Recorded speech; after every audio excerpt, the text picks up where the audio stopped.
Does this ever happen to you? My back. I'm gonna show you how to fix your weak back, and we're gonna start right now. We all deal with back pain with sports performance. We deal with back pain with general fitness.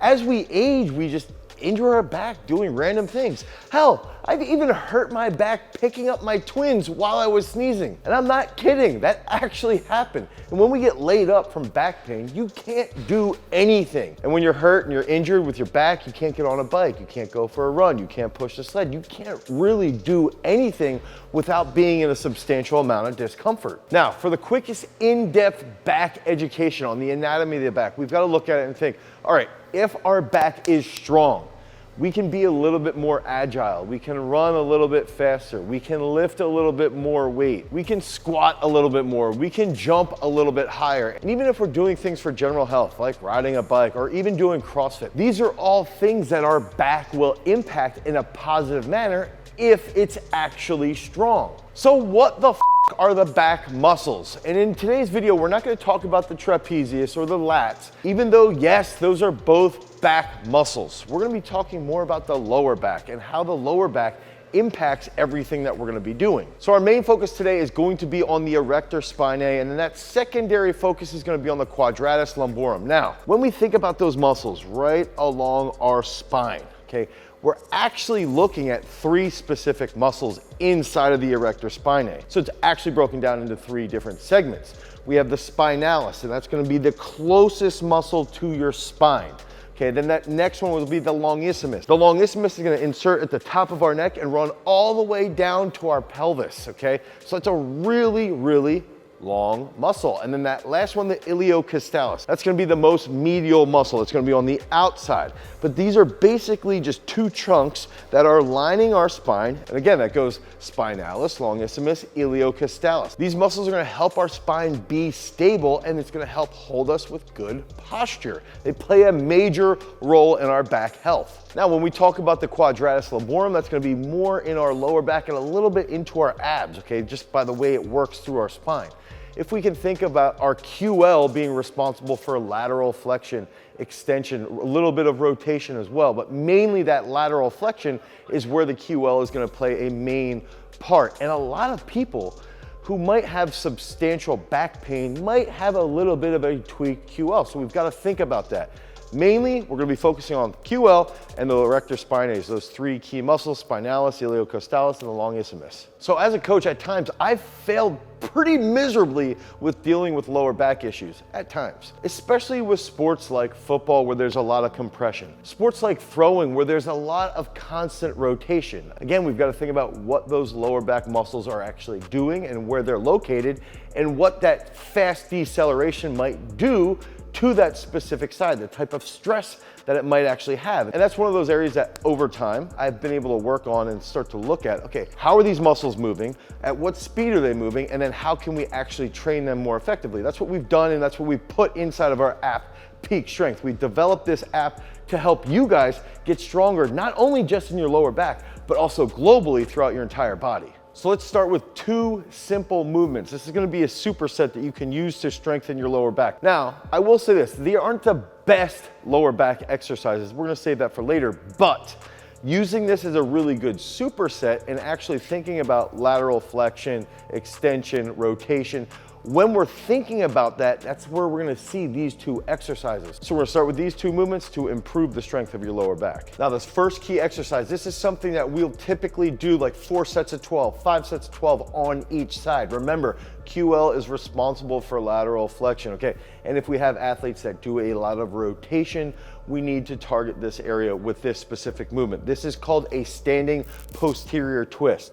So what I like to do, so I'll get set here, okay? And I wanna almost have a little bit of a rounded back, and then I come up, and I wanna squeeze through this glute and rotate with that lower back. Back down, up. Oh. Ooh. Oh, yeah. We're gonna feel this a lot, and you're gonna get a nice pump, and you wanna do both sides. You know, think about offensive linemen, think about throwers, think about wrestlers, okay? Even swimmers. If you're training like this, it's gonna help you control that posture. It's gonna improve your mobility and create a much stronger lower back position that enables you to apply more force. Okay, that's a big concept here. Now, if you don't have access to a reverse hyper machine, what I recommend doing is grabbing a band, okay? So if I would stand like this, we could hold this band here and I can come in, okay? Back over, come in.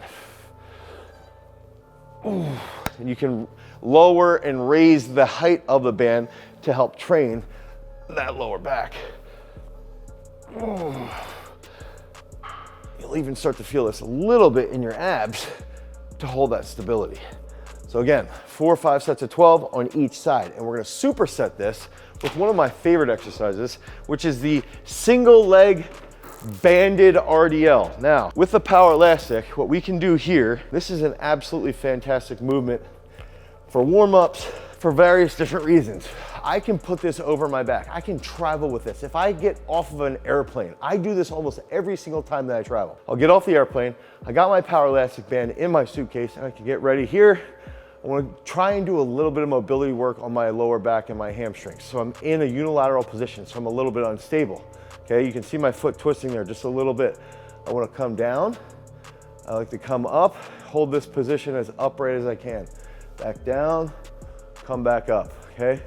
I can already feel my glutes, my hamstrings, and my lower back firing together all through that erector spinae. That's the big factor here, is that if we think about rotation, we can think about unilateral position. This is gonna help with that overall stability and overall awareness. Now, take that off.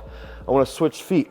This is something where you can go, again, 5 sets of 12 each side. Great warm up. It's also great for strengthening in general. Here, come back through. And as you come back through, feel those hips come forward and that chest comes upright.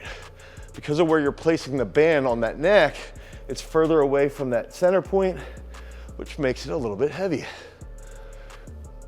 Oh, as I'm falling over. So give you one more rep here, and then we're gonna give you the absolute best exercise for your lower back strength.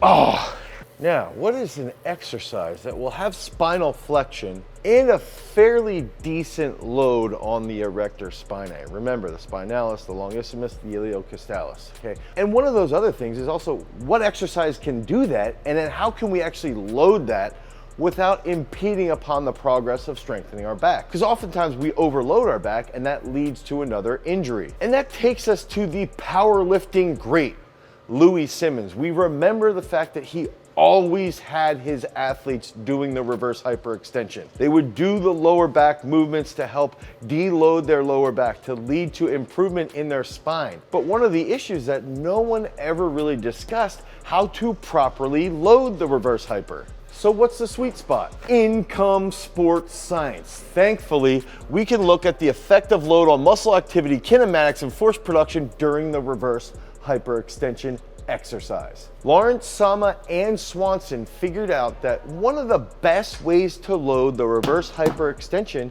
is with your body weight. No, not with just your legs, but with your actual body weight. Now, when we're doing the reverse hyper, we're gonna see flexion through the posterior chain, and we wanna keep those knees extended, okay? And even as you come up, what I like to do is extend that upper back as much as I can. Oh. And squeeze through those glutes. Now, it's gonna take you about 4 to 8 weeks to build up to using body weight on the machine. In my case, 220 pounds. It's going to take a lot of work. I also recommend doing this movement about 2 times a week. Sometimes we'll have our athletes do this before a training session and after a training session if we know that they're struggling with some back issues. We might change the loading as a warm-up where it's a little bit lighter, but then load that actual body weight as an accessory. So what's the best way for us to apply this information? We can actually build out a full training day for legs. And typically what that's gonna look like is we come in, we do a warm up with those standing posterior twists, okay? So we go a little bit lighter, standing posterior twists. If you want to add in those banded RDLs, the banded good mornings, whatever you want to call them, okay? Then we're gonna go into 1A. That's going to be technical coordination. Then we're gonna hit 2A. 2A is going to be focused on absolute strength. 3A is where we're gonna have our accessories, okay? Those accessories, that's where the reverse hyperextension comes into play. You use this, you train that lower back, you improve your strength by using your actual body weight on the machine, okay? Start at 4 sets of 7, build into 4 sets of 12, work to 4 sets of 17 with your actual body weight on the machine, and that's going to lead to the best and healthiest lower back that has a strong quadratus lumborum and a strong erector spinae. Now, if you want more lower back based exercises, check out this video right here. If you guys need help with your overall programming, make sure you head over to peakstrength.app, the Google Play Store or the Apple App Store to get 7 free days of training in our brand new app, Peak Strength, where you're gonna have programming specific to your goals, your needs, and your specific sport. Because remember, freaks, if you guys want to become champions, you've always got to cultivate your power. Peace.